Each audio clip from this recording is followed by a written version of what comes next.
우리가 지난 시간 사울과 바나바에 대해서 공부를 하였습니다. 사울 예수 그리스도의 적이었습니다.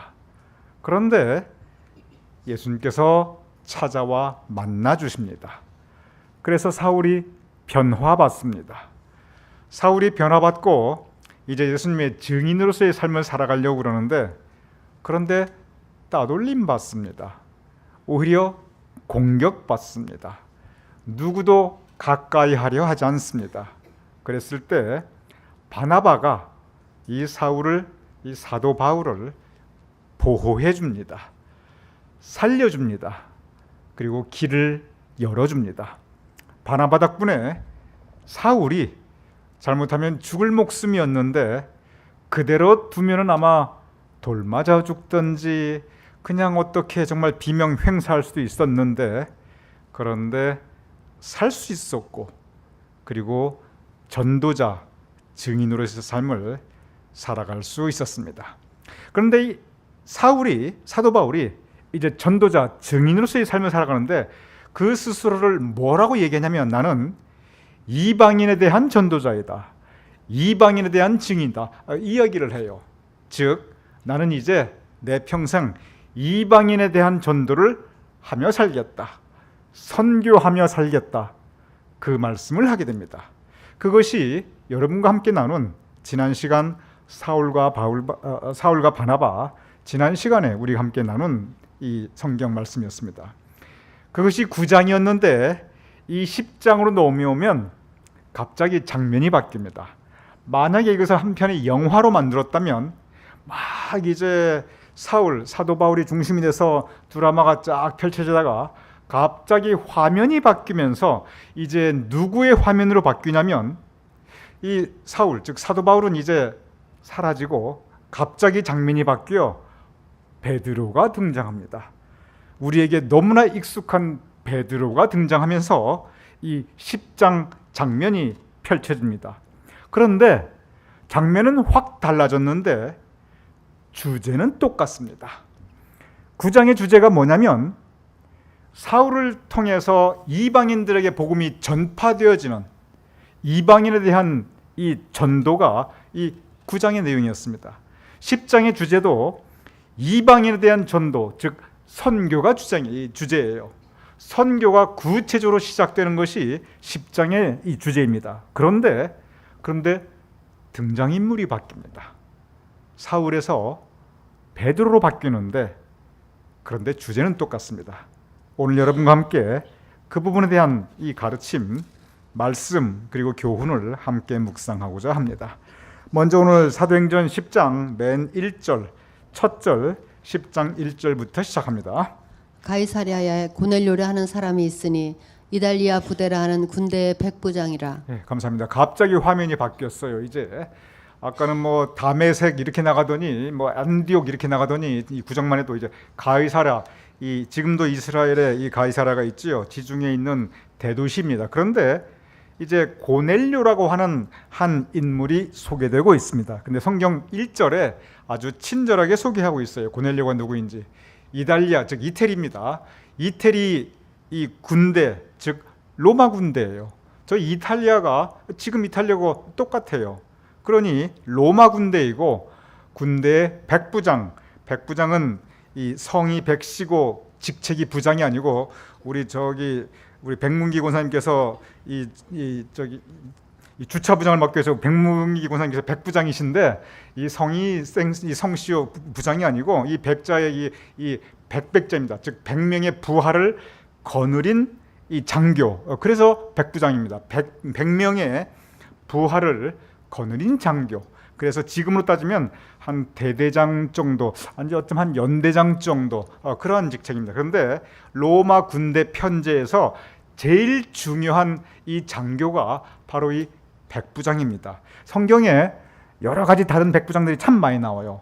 복음서에서 백부장이 나오고, 사도행전에서 백부장이 나오고, 십자가 예수님께서 돌아가실 때 백부장이 나오는데, 한결같이 성경에 나오는 이 백부장들은 다 좋은 사람들입니다. 참 신기해요.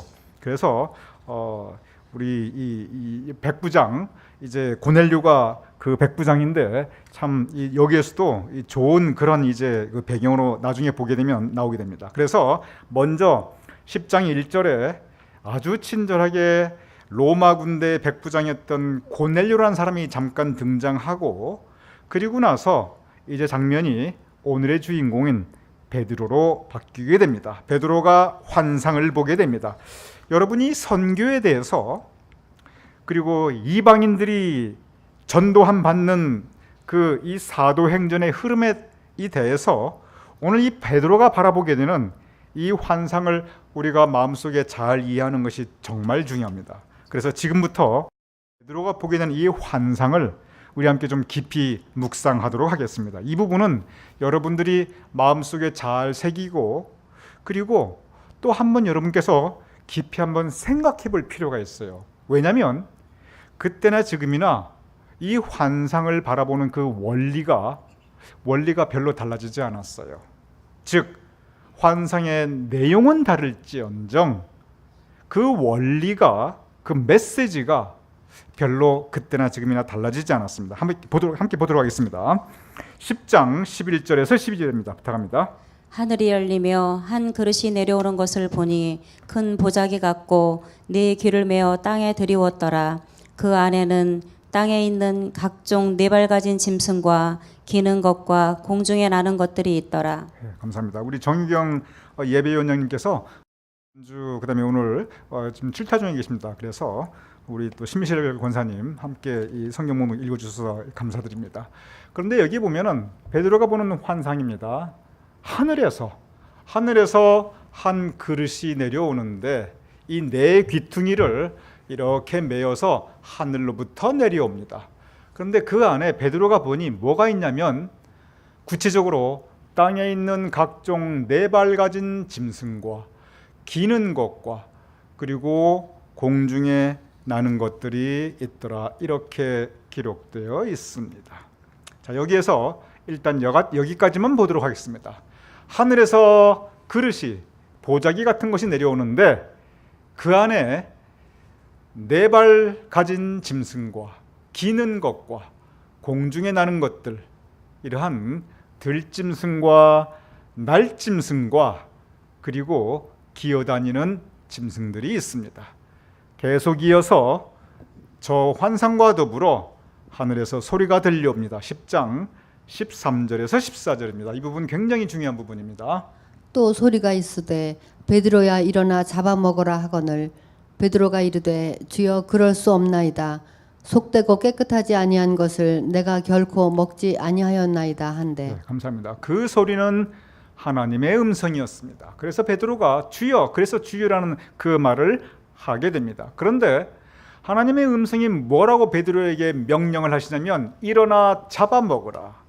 즉 각종 네 발 가진 짐승과 기는 것과 공중에 나는 것들이 있는데 그거 잡아먹으라. 성경에 이때가 식사 시간이라고 되어 있어요. 식사 시간에 베드로가 이 환상을 보게 된 거예요. 뭔가 먹어야 될 시간이에요. 그런데 잡아먹으라 하니까 베드로가 감사합니다 하고 기쁘게 잡아먹은 것이 아니라 주여 그럴 수 없나이다. 내가 속되고 깨끗하지 않은 것 내가 결코 먹지 아니하였고 앞으로도 안 먹겠습니다. 하나님의 음성에 순종하는 것이 아니라 아주 내놓고 거역을 합니다. 내가 그거 전에도 안 먹었고 지금도 안 먹을 것이고 앞으로도 안 먹을 것입니다 하고 분연한 그의 의지를 보여줍니다. 우리가 여기 좀 이해할 부분이 있습니다. 지금 식사 시간입니다. 식사 시간 중에 보여주는 환상이에요. 먹으라고 했어요. 신명기 14장에 보면 율법에 먹지 말라, 아주 하나님의 명령으로 율법에 기록되어 있는 것들이 있어요. 이러이러한 것 먹지 말라. 가장 대표적인 것이 뭐냐면 그 구체적으로 땅에 배를 대고 기어다니는 것들은 무조건 모두 먹지 말라고 그랬어요. 그 앞에 이 부분을 제가 설명하기 위해서 그 앞부분 한번 잠깐 다시 띄워주시겠어요? 그 이제 10장 11에서 12 그 전 거, 11 그 전 거, 예, 이 부분이죠. 예, 저기 보면은 먼저 이 신명기 14장의 율법에 먹지 말라고 한 것들을 제가 설명해 드릴게요. 일단 땅에 배를 대고 기어다니는 것들, 다리가 있든 없든 상관없어요. 배가 땅에 닿고 기어다니는 것은 무조건 먹지 말아야 돼요. 뱀이라든지 뭐 도마뱀이라든지 도롱뇽이라든지 하여간 배가 땅에 닿아가지고 그렇게 왔다 갔다 하는 것은 무조건 모두 먹지 말라. 그럼 저 기는 것들 저기 들어가 있어요. 그리고 4발 가진 짐승 가운데 뭘 먹지 말라고 했었냐면 굽이 갈라지지 않은 것들 무조건 먹지 말라고 그랬어요. 거기 보면 돼지고기라든지 특별히 굽이 갈라졌을 때 또 이런 거 먹지 말라, 이런 짐승이 또 이렇게 나열되어 있습니다. 뭐 낙타라든지 뭐 저기 낙타 같은 게 들어갈 수는 없겠지만, 그 다음에 이 생선 같은 경우도 지느러미가 없거나 또는 비늘이 없는 거 먹지 말라 되어 있어요. 예를 들어 장어 같은 거. 그리고 저기 보면 공중에 나는 것들이 있죠. 성경에 보면 공중에 나는 것들 가운데 다 먹어도 좋은데 이런 것들은 먹지 말라 한 게 아주 구체적으로 되어 있어요. 몇 가지만 여러분께 소개해드리면 독수리라든지 솔개라든지, 즉 하늘에서 이렇게 내려와 가지고 짐승 잡아먹는 그런 맹금류 먹지 말고, 그 뭐 부엉이 뭐 올빼미 다 들어갑니다. 맹금류는 먹지 말고 까마귀 같은 거, 심지어 너무 예쁘고 고운 학 같은 거, 이 뭐 두루미 학 먹지 말고, 뭐 타조도 먹지 말고, 이런저런 먹지 말라고 하는 날짐승들이 있어요. 아마 이 하나님의 음성과 그리고 이 베드로의 이 대화를 보면, 그 다음 띄워주세요. 이제 이 대화를 보면 분명히 하나님의 음성에 잡아 먹으라 했는데 베드로가 주여 그럴 수 없나이다. 내가 속되고 깨끗하지 않은 것을 내가 결코 먹지 아니하였나이다. 이 말씀을 볼 때 그 보자기에 담겨 있던 것은 신명기 14장에 나오는 금지되어 있는 그런 짐승들인 것이 분명합니다. 즉 저기 보면 기어다니는 거 무조건 먹지 말라 하겠거든요. 그런데 저기 보면 4발 달린 거 아마 돼지고기 같은 게 아마 있었다는 이제 그런 얘기가 되겠지요. 그리고 이제 나는 것들 가운데서도 아마 저기 뭐 올빼미가 누워 있었다든지 아마 그랬던 것 같아요. 그러니까 이제 못 먹겠다 그랬겠죠. 근데 성경에 보면은, 율법에 보면은 왜 먹지 말라고 했냐면 그 이유가 이러한 것들은 속된 것이고 가증한 것이고 부정한 것이니, 그러면서 부정하다는 뜻이 뭐냐면 깨끗하지 못한 것이니, 그 말씀이 나옵니다. 즉 이러한 것들은 속되고 깨끗하지 아니한 것들이니, 그래서 신명기에는 저 깨끗하지 아니한 걸 한자로 썼어요. 부정한 것들이니 이렇게 되어 있어요. 이 부정이란 뜻이 깨끗하지 못하다는 뜻입니다. 영어로 보면 unclean 딱 나와 있어요. 그러니 지금 이 환상이 굉장히 모순된 환상입니다. 저 안에 율법에 의하면 속되고 깨끗하지 아니한 것들이 가득 차 있어요. 율법이 뭡니까? 전통적으로 지켜오는 것들이에요. 전통적으로 지켜오는 것들에 의하면 지금까지 지켜온 그 통령과 전통과 율법이 하면 그거 먹으면 안 돼요. 속되고 깨끗하지 아니하는 것들, 신명기 14장에 딱 나와 있어요. 그런데 그게 한쪽에 있고, 또 한쪽엔 뭐냐면 새로운 하나님의 뜻이 있습니다. 새롭게 들려주시는 하나님의 음성이 있어요. 새롭게 들려주시는 하나님의 음성은 잡아 먹으라예요. 그러면 여러분이 베드로라면 그것을 기쁘고 즐거운 마음으로 잡수시겠습니까? 왜냐하면 하나님께서 잡아 먹으라 분명히 명령하셨으니까. 아니면 율법에 기록된 것이, 지금까지 지켜온 그 전통이, 그것은 속되고 깨끗하지 아니한 것이 신명기 14장에 분명히 나와 있으니 내가 지금까지 안 먹고 살았고 앞으로도 안 먹겠습니까? 이렇게 할 것인지, 여러분이라면 어떻게 하겠습니까? 여기에 이 사도행전 10장이 우리에게 주는 굉장히 커다란 신앙적 도전이 있습니다. 그리고 이 부분을 우리가 제대로 이해하는 것이 이 선교를 이해하는 데 있어서 굉장히 중요합니다. 자, 그래서 이제 이렇게 이 베드로하고 하나님의 음성, 환상 가운데 있는 하나님의 음성이 이제 반복이 됩니다. 그러면서 계속 이어지는 말씀, 사도행전 10장 15절에서 16절입니다. 또 두 번째 소리가 있으되 하나님께서 깨끗하게 하신 것을 네가 속되다 하지 말라 하더라. 이런 일이 3번 있은 후 그 그릇이 곧 하늘로 올려져 가니라. 네, 감사합니다. 자, 그러면 여러분 다시 한번 잘 생각해 보시기 바랍니다. 여러분이에요. 여러분이 이제 베드로가 되는 거예요. 환상을 보았어요. 지금 식사 시간이에요. 좀 배고플 때예요. 뭐 여기 이제 요리사들도 있다고 가정을 하고요. 그런데 음식 재료가 내려왔어요. 음식 재료가 내려왔는데 한결같이 율법에 의하면 신명기 14장에 속되고 그리고 깨끗하지 아니한 것들만 어쩌면 거기에 다 그렇게 담겨 있어요. 그런데 하나님의 음성이 잡아 먹으라 그랬어요. 그래서 나 그거 못 먹습니다. 율법에 그거 먹지 말라고 되어 있습니다. 그랬어요. 그런데 두 번째 소리가 이제 하늘에서 내려오는데, 두 번째 소리가 하나님께서 깨끗하게 하신 것을 내가 속되다 하지 말라 하더라. 하나님께서 깨끗하게 하신 것을, 분명히 율법에 보면, 그 율법은 하나님이 직접 주신 율법이에요. 그 율법에 보면 하나님께서 그것들 다 부정하다고 했어요. 그러니 먹지 말라고 했어요. 그게 율법이고 그게 전통입니다. 새로운 소리가 들렸습니다. 하나님의 새로운 뜻과 하나님의 새로운 계획이 내려왔어요. 그것이 뭐냐면 하나님께서 이제 깨끗하게 하셨다는 거예요. 그러니 사람인 너가 더 이상 속되다 부정하다 하지 말라. 자, 여러분, 굉장히 어떻게 보면 헷갈리는 그런 상황입니다. 물건은 똑같아요. 물건은 달라진 게 없어요. 거기 보면 분명히 장어 한두 마리 있었던 것 같고요. 거기 보면 분명히 아마 솔개나 부엉이 같은 거 있었던 것 같고요. 거기 보면 아마 돼지고기 새끼가 아마 들어있었던 것 같아요. 먹으면 안 돼요. 하나님께서 속되다 부정하다 말씀하셨어요. 그런데 새로운 뜻, 새로운 계획, 새로운 하나님의 음성이 이제 그것들은 더 이상 속된 것도 아니고 더 이상 깨끗한 것도 아니고 더 이상 부정한 것도 아니니 이제 먹으라, 자유롭게 먹으라 그랬어요. 무엇에 순종해야 됩니까? 바로 이것이 오늘날 우리에게 주는 커다란 과제입니다. 베드로가 이것을 끝까지 거부했어요. 3번 있었다는 것은 뭐냐면 끝까지 안 먹었다는 얘기예요. 왜냐하면 난 내 신앙 지키겠다. 어찌 보면 틀린 거 아니에요. 왜냐하면 그렇게 믿고 살아왔으니까. 그래서 다시 베드로가 끝까지 안 먹으니까 그게 하늘로 들려져 올라갑니다. 베드로 입장에서 보면은 분명히 할 말이 있어요.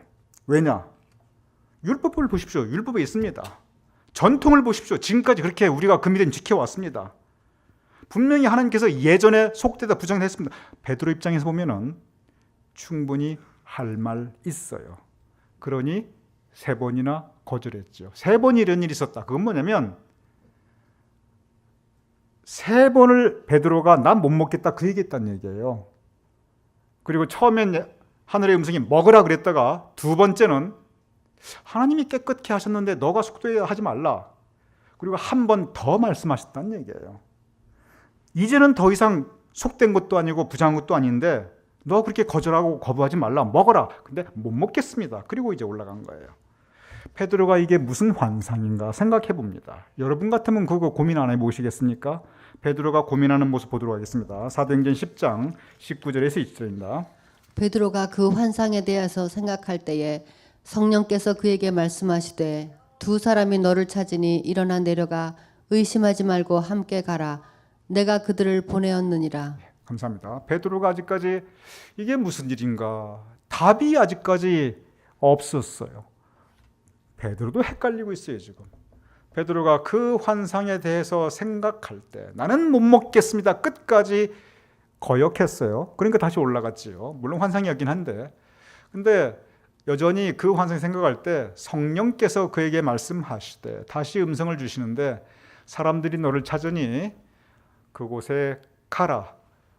사람들이 누가 보낸 사람들이냐면 고넬료가 보낸 사람입니다. 고넬료가 어디에 있냐면 지금 가이사라에 있어요. 이때 베드로는 요빠에 있었습니다.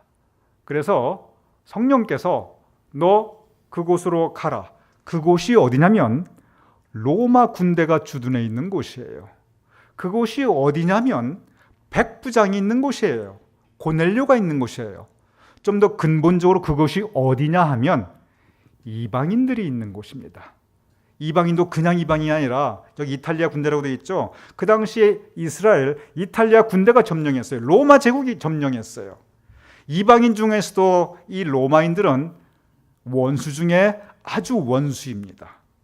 아주 속되고 부정한 것 가운데 가장 속되고 부정한 것이 가장 더러운 사람들이 로마인이었어요. 이스라엘 백성들 입장에 보면.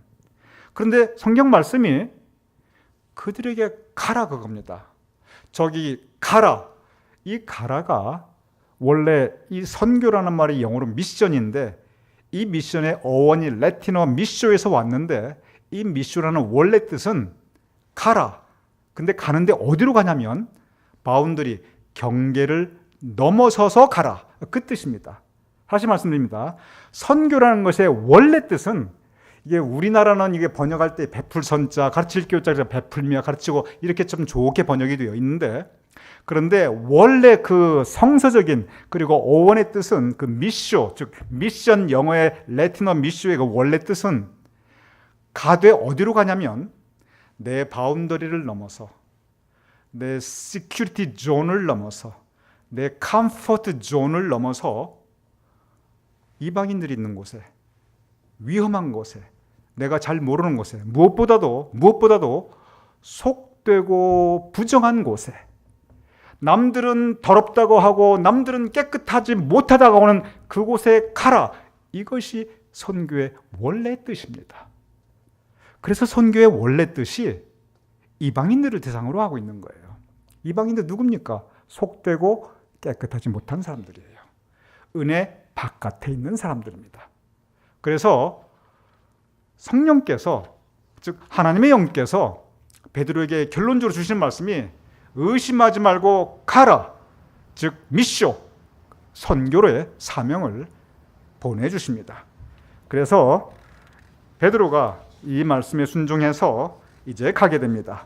가는 그 장면 사도행전 10장 24절입니다. 여러분 이 흐름이 그냥 쭉 읽어보면 잘 이해가 그냥 그런가 보다 하는데 이 부분이 정말 성경에서 커다란 전환점입니다. 선교가 시작되는 전환점이에요. 그리고 선교의 의미가 무엇인가 우리에게 참 깊게 가르쳐주고 있습니다. 10장 24절 이제 베드로가 고넬료를 만나는 장면입니다.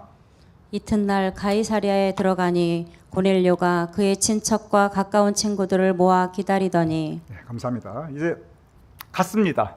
하나님의 명령에 의해서 경계를 넘어서 이방인들이 있는 곳에 갔으니 이제 선교를 하고 있는 거예요. 그래서 고넬료가 혼자 있는 게 아니에요. 그의 친척과 가까운 친구들. 고넬료가 로마 군대 백부장이니 이방인 중에 괴수 중에 괴수고 속되고 더럽고 부정한 것 중에 괴수 중에 괴수인데 혼자 있어도 보통 그게 아닌데 그의 친척 아니 고넬료 친척이 다 이방인들이겠지. 그의 가까운 친구들 다 이방인이겠지. 저 뭐 유태인이 있겠어요? 온통 이방인들입니다. 온통 이탈리아 군대 온통 이탈리아 로마 뭐 그런 사람들이겠죠. 가장 속되고 가장 부정한 사람들 가장 악한 사람들만 모여 있어요. 그곳에 베드로가 보냄받습니다. 가라 해서 갑니다. 율법에 의하면 유대인과 이방인이 섞일 수가 없어요. 절대 섞일 수가 없어요. 왜냐? 더러운 사람들, 부정한 사람들, 그리고 하나님 뜻 바깥에 있는 사람들이니까 전통에 의해도 절대 섞일 수가 없어요. 그런데 그들에게 하나님께서 보내셨고 그리고 그들과 함께 대화하게 하시고 그들과 함께 믿음을 나누게 하십니다. 경계를 넘어서 하나님이 보내셨습니다. 이것이 선교의 시작입니다. 그래서 베드로가 만나자마자 무슨 얘기부터 하냐면 이 상황을 이해하고 나면은 베드로가 왜 이 말을 만나자마자 했는가 우리가 이해할 수 있어요. 만나자마자 베드로가 이 이야기를 합니다. 아마 이 베드로의 첫 말이 여러분이 이제 이해가 되실 거예요. 왜 이런 얘기를 했는지 보겠습니다. 사도행전 10장 28절에서 29절입니다. 베드로가 이르되 유대인으로서 이방인과 교제하며 가까이 하는 것이 위법인 줄은 너희도 알거니와 하나님께서 내게 지시하사 아무도 속되다 하거나 깨끗하지 않다 하지 말라 하시기로 부름을 사양하지 아니하고 왔노라. 네, 감사합니다. 여러분 참 이 베드로가 했던 이 말씀 같은 경우는 우리가 정말 깊이 묵상해 볼 그럴 부분이 참 있습니다. 참 저거 보면 베드로가 이 그냥 갈릴리에서 이 어분으로 타던 사람인데 굉장히 생각이 깊은 분이에요. 베드로가 뭐라고 말하냐면 유대인으로서 이방인과 교제하며 가까이 하는 것이 위법인 줄, 율법이 그렇게 하지 말라, 전통에 그렇게 하지 말라 분명히 되어 있어요. 너희도 알지 않느냐? 이방인 너희도 알지 않느냐? 왜냐하면 그 사람들이 지금 유대인들, 이스라엘 사람들을 이 통치하는 사람들이기 때문에 이 로마 역사를 보면 참 로마인들이 이 통치할 때 그곳의 문화라든지 종교라든지 이 자치적인 어떤 자치법들을 상당히 존중해 주었어요. 그래서 아마 여기에 이 이탈리아 이 군대 로마 군대 백부장이니까 적어도 이 정도는 상식적으로 이제 고넬료도 다 알고 있을 거예요. 근데 당신들도 알고 있지 않느냐? 우리가 당신들에게 온다는 것 이거 위법이든 거 알고 있다. 그런데 그 다음 말입니다. 하나님께서 내게 지시하사 아무것도 속되다 하거나 깨끗하지 않다 하지 말라. 여러분 저 말씀을 보면 율법에 있는 말씀하고 위배가 됩니다. 신명기에 보면은 분명히 이방인들은 속되고 깨끗하지 않으니 부정한 그러한 족속이라고 되어 있어요. 그러니 가까이 하지도 말고 결혼도 하지 말고 멀리 해야 된다고 기록되어 있어요. 똑같은 사람들입니다. 똑같은 하나님입니다. 아니 신명기 14장 주신 하나님이나 지금 사도행전의 하나님이 여러분 달라졌다고 생각하세요? 똑같은 하나님이세요. 뭐가 달라진다면 하나님의 말씀이 달라집니다.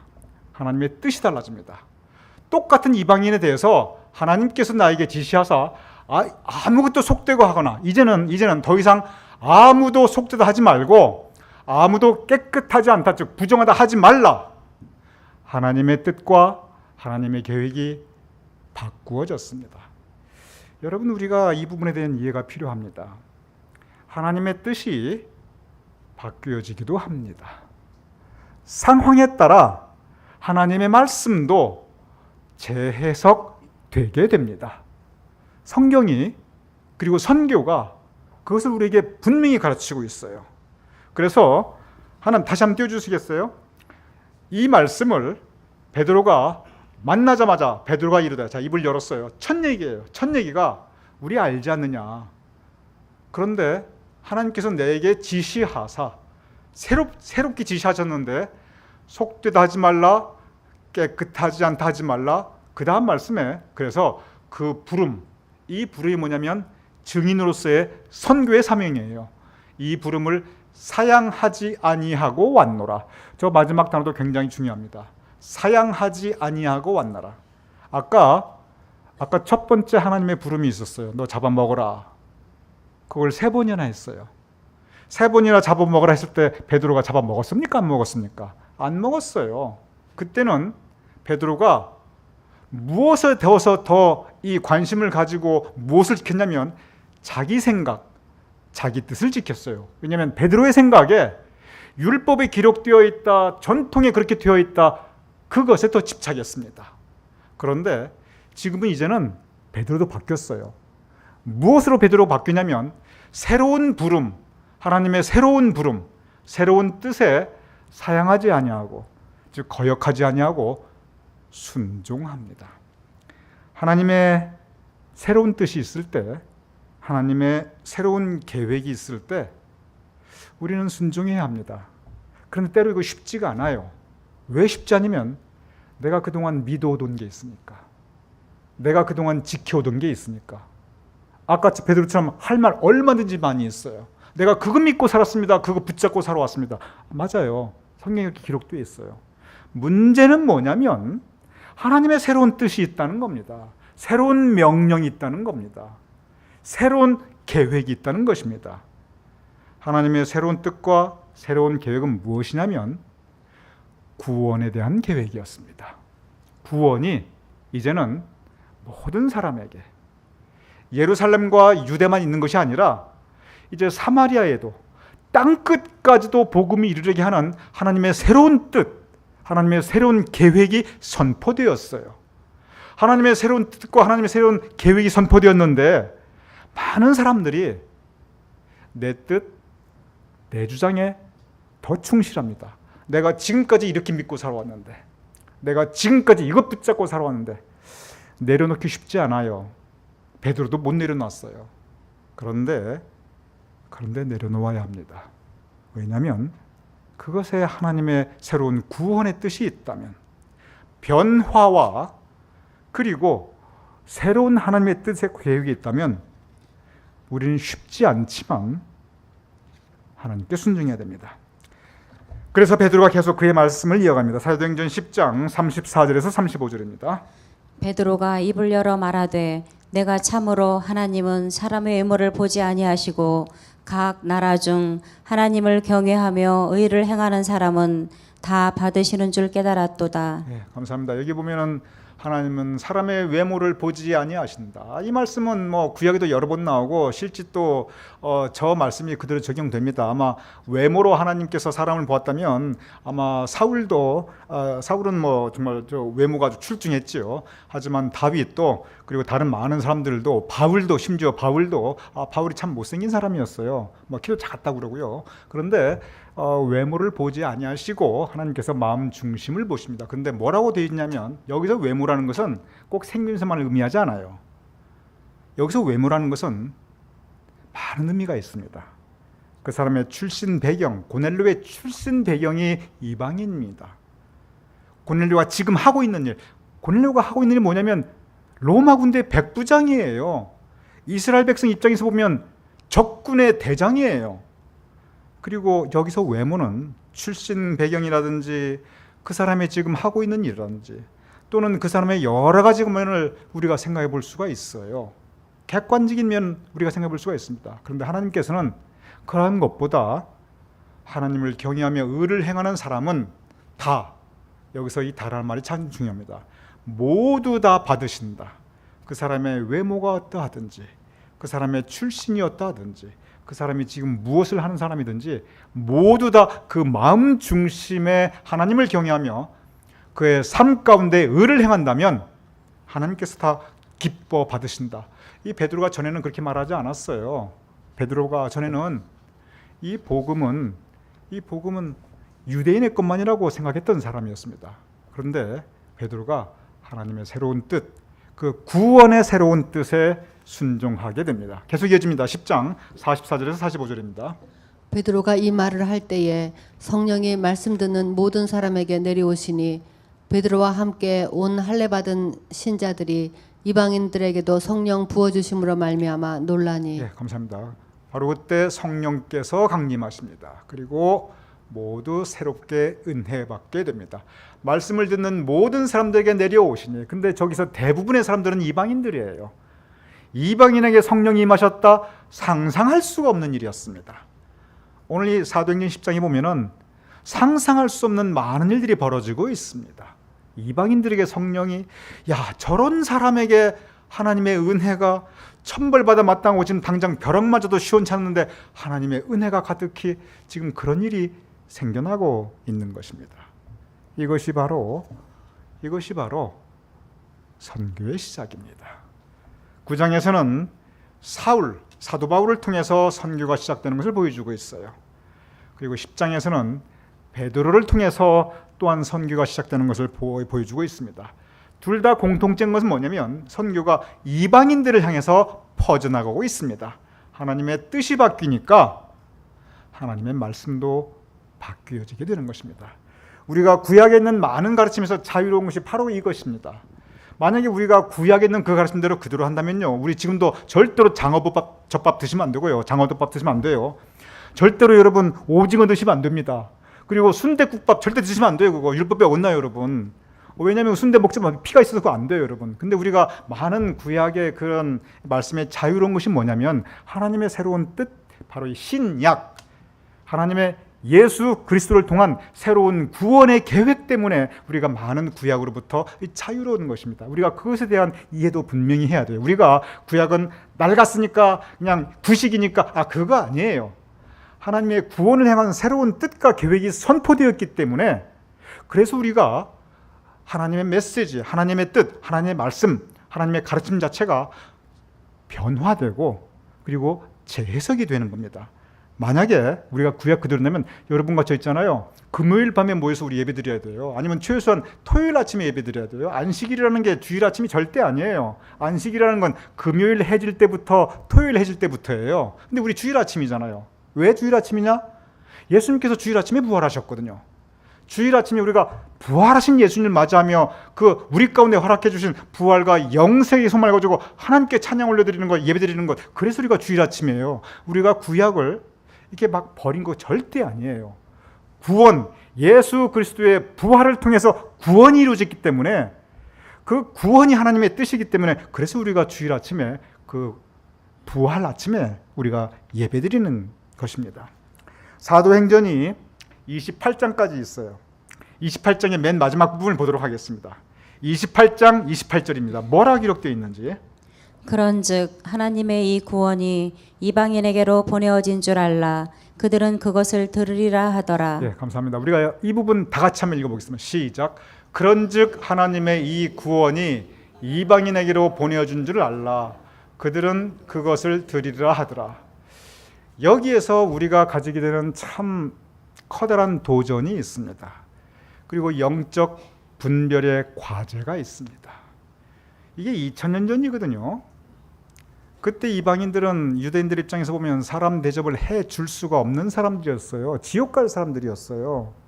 근데 그 이방인들에게 성령이 강림하시고 하나님의 은혜가 내리고, 그리고 그들이 세례를 받고 그들이 하나님의 자녀가 되었습니다. 그들이 교회에서 환영받았어요. 이 부분이 우리에게 주는 영적 과제가 참 큽니다. 오늘의 이방인들은 누구일까요? 오늘 그때로부터 2000년이 지났는데, 그러면 우리 주변에는 지금 이방인들이 없을까요? 이방인들은 여전히 있습니다. 그 이방인들에게도 선교, 가라는 거예요. 경계, 바운더리를 지나서. 이 경계가 뭐냐면 내가 옳다고 믿는 것, 내가 지금까지 붙잡고 살아왔던 것, 그 경계를 넘어서 그들에게 가는데, 그 가는 목적이 구원의 목적 때문에 그런 거예요. 구원을 위해서 무엇이 하나님을 기뻐할 것인가, 이것에 우리의 관심의 초점이 되어야 됩니다. 하나님의 말씀이 변하고 율법이 변했어요. 막 변하는 게 아니에요. 하나님의 뜻에 따라 변하는 거예요. 하나님의 뜻이 뭡니까? 구원입니다. 하나님의 가장 큰 뜻은 바로 이 구원이에요. 구원을 위해서 이방인들에게도, 오늘 이 시대의 이방인들에게도 교회는 그들에게 다가가야 합니다. 그들이 잘했다 쳤다, 이거 아니에요. 잘못한 건 잘못한 거지요. 잘못한 죄인이 돼 죄인을 눈물로 끌어안고 포용하고 감싸안고 그들로 하여금 하나님의 은혜 가운데 성령 체험할 수 있도록 도와주는 것이, 그것이 교회이지. 나쁜 놈, 지옥 갈 놈 이렇게 배제하는 거, 여러분, 그러면 구원의 은혜가 어디에 있습니까? 오늘 이 사도행전 전체 주제가 뭐냐면 이방인들에게 복음이 전파되어가는 과정이에요. 그 가장 핵심이 뭐냐면 하나님의 뜻을 바로 알고, 하나님의 뜻은 구원이에요. 그리고 포용입니다. 포용. 그들도 깨끗하다. 속되다 하지 않으셨다. 하나님께서 깨끗게 하신 것을 너희가 어떻게 속되다 하느냐. 이것이 바로 이 사도행전 선교가 시작되는 첫 출발입니다. 엄청난 포용과 엄청난 관용입니다. 여러분, 오늘 이 시대 이방인 가운데 가장 중요한 이방인이 누군지 아세요? 내 마음에 안 드는 사람이에요. 여러분이 미워하는 바로 그 사람이에요. 저거 어떻게 저게 있어가지고 내가 아직 저것만 없으면, 저 인간만 없으면, 여러분, 그 사람이 이방인입니다. 바로 거기에 땅끝이에요. 거기까지 우리가 찾아가야 됩니다. 말씀 가지고, 은혜 가지고, 그리고 포용해야 돼요. 관용해야 돼요. 개인적인 관계에서도 그렇고요. 바로 오늘의 이 시점의 이방인, 과연 오늘 우리에게 이방인은 누구인가? 참 하나님께서 우리에게 던져주시는 커다란 신앙적 과제입니다. 그 이방인들을 포용하고 관용하였을 때 교회가 개척되었고, 복음이 증거되었고, 그리고 사마리아와 땅끝까지 이 구원의 역사가 이루어졌습니다. 이 역사가 우리가 살고 있는 이 시대에도, 그리고 또 여러분 마음속에서도 여러분 마음에 안 드는 사람도 다 포용하는 것, 그것이 또 선교입니다. 이 선교 역사가 일어날 수 있기를 주님의 이름으로 축원합니다.